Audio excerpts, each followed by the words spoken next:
Welcome to This Explainer. You know, when we think of ancient Greece, we almost always picture it bathed in this brilliant, bright Mediterranean sunlight, right? Gleaming white marble temples, sun-drenched agoras. But we tend to forget that literally half of their existence was spent in the absolute dark. So today, we're going to reconstruct an entire human world, diving into the sights, the smells, and the deep social anxieties of this ancient civilization when the sun finally goes down. We're going to examine what everyday life actually looks like under these severe, almost suffocating constraints of fading light. So what really happens to a civilization when the sun sets and there's absolutely no electricity to fall back on? Well, in a pre-industrial world, the onset of darkness wasn't just a simple meteorological shift. It radically, completely reconfigured the physical landscape. The night essentially became this massive canvas where strict social hierarchies, distinct gender roles, and fierce state ideologies were vividly projected. Without the modern luxury of just flipping a switch, the fading sun commanded a complete transformation of human psychology.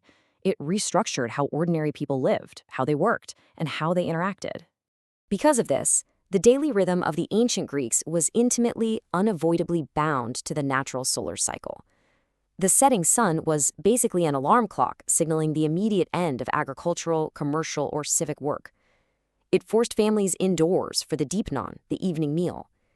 Eating this main meal in the late afternoon or early evening was absolutely crucial because it allowed them to use up the very last remnants of natural light, conserving the highly precious oil and wood they would otherwise desperately need for their lamps and hearths later on. It marked that definitive boundary where public civic duty gave way to private domestic realities. And the culinary reality of this evening meal relied heavily on what we call the Mediterranean triad: grains, grapes, and olives. For the dipnon, dinner might just be barley cakes, cheese, figs, and some seafood. Red meat was actually prohibitively expensive, generally reserved only for major religious festivals. And they'd wash all of this down with wine, but, and this is a really important detail, it was almost always diluted with water. In fact, drinking undiluted wine was widely considered a barbaric act. It was seen as a really dangerous surrender to excess in a society that fiercely prized self-control. Now, following that evening meal, the ancient nights split drastically, depending on exactly where you lived and who you were. For adult male citizens, the hours after dusk revealed an incredible contrast. On one hand, you had the private, intellectual luxury of Athens, and on the other, the state-mandated collectivism and, quite frankly, psychological terror of Sparta. Section 1. The Athenian Symposium, Sophisticated Anarchy. Let's step inside the elite Athenian male's evening. This all took place in a highly controlled, purpose-built room located right near the front of a private home, known as the andron. And the architectural design here was incredibly intentional. They had these cushioned wooden couches called clinai, arranged in a very specific U-shape along the walls.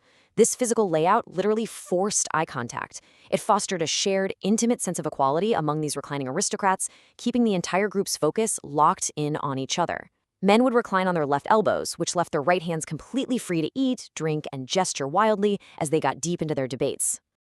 Under the flickering, warm glow of oil lamps, these men engaged in what we might call sophisticated anarchy. They'd pass around myrtle branches as they sang improvisational drinking songs called scholia, debated complex philosophy, and recited lyric poetry. They also loved to play karabos. This was a hugely popular competitive game where players would flick the wine dregs from the very bottom of their cups at a metal disc across the room. They'd often dedicate the throw to someone they were pursuing, using it to playfully foretell romantic favor. It was loud, it was messy, and it was the absolute centerpiece of Athenian elite socialization.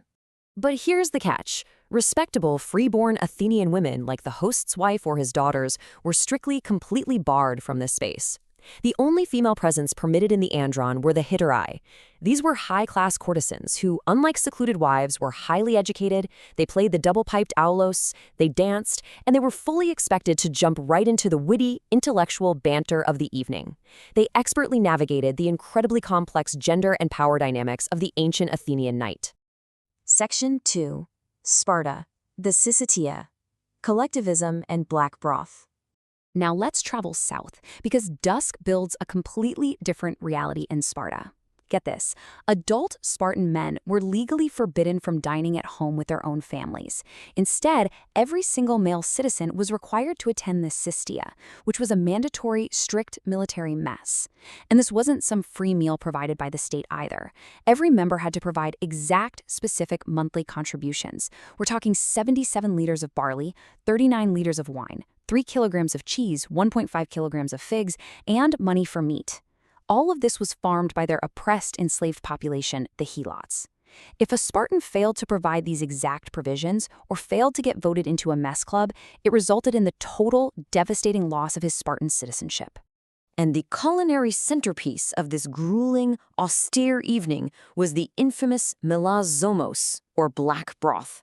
I want you to imagine a coppery, highly acidic stew made of boiled pork, pig's blood, salt, and vinegar. That's it.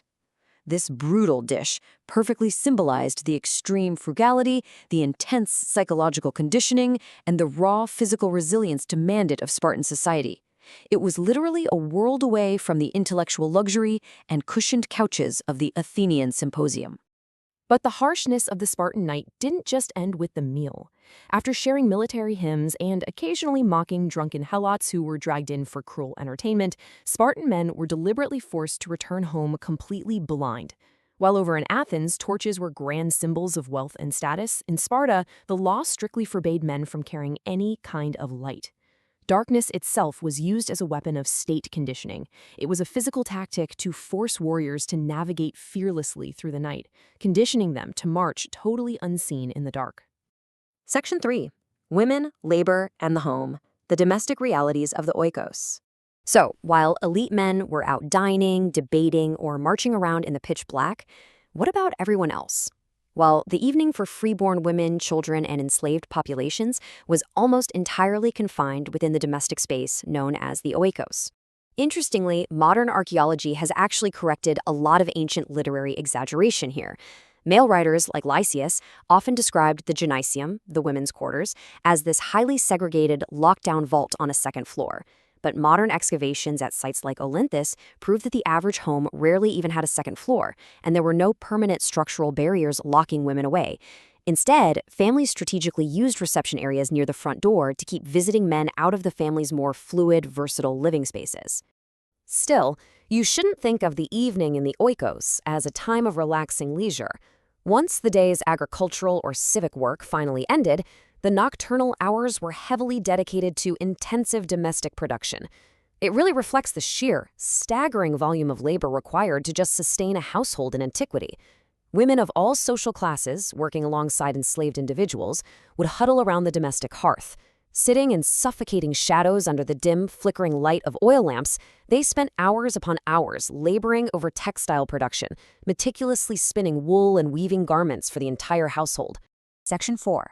Illumination and the Unlit Polis. The Hazards of the Ancient Night. Let's talk about what it meant to actually go outside at night.